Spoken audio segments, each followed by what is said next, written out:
സ്വാമി ശാശ്വതീകാനന്ദയുടെ മരണത്തെക്കുറിച്ചുള്ള വിവാദങ്ങൾ സജീവ ചർച്ചയാകുന്നതിനിടെ കൊലപാതകിയെന്ന് ബിജു രമേശ് ആരോപിച്ച പള്ളുരുത്തി സ്വദേശി പ്രിയൻ ഒളിവിൽ. ഇന്ന് രാവിലെ മാധ്യമങ്ങളെ കാണുമെന്ന് അറിയിച്ചെങ്കിലും തുടരന്വേഷണത്തിനുള്ള ആവശ്യം വിവിധ കോണുകളിൽ നിന്ന് ഉയർന്നു തുടങ്ങിയതോടെയാണ് പ്രിയൻ അപ്രത്യക്ഷനായത്. സ്വാമി ശാശ്വതീകാനന്ദയുടെ മരണവുമായി ബന്ധപ്പെട്ട് ബിജു രമേശിന്റെ വെളിപ്പെടുത്തലുകൾ പുറത്തു വന്നപ്പോൾ മുതൽ മാധ്യമങ്ങൾക്ക് പിടികൊടുക്കാതെ നടക്കുകയാണ് പ്രിയൻ. രാവിലെ കൊച്ചി പള്ളുരുത്തിയിലെ വീട്ടിലെത്തിയപ്പോൾ അമ്പലത്തിൽ പോയതെന്നായിരുന്നു കുടുംബാംഗങ്ങളുടെ മറുപടി. ഫോണിൽ ബന്ധപ്പെടാൻ ശ്രമിച്ചെങ്കിലും പലപ്പോഴും ഫോൺ എടുത്തില്ല. ഉച്ചയോടെ ഫോൺ സ്വിച്ച് ഓഫുമായി.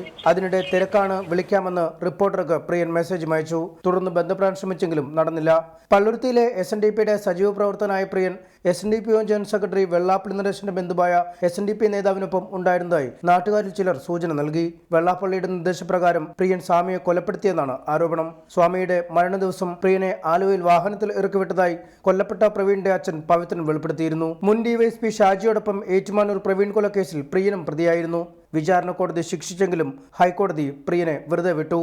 റിപ്പോർട്ടർ, കൊച്ചി.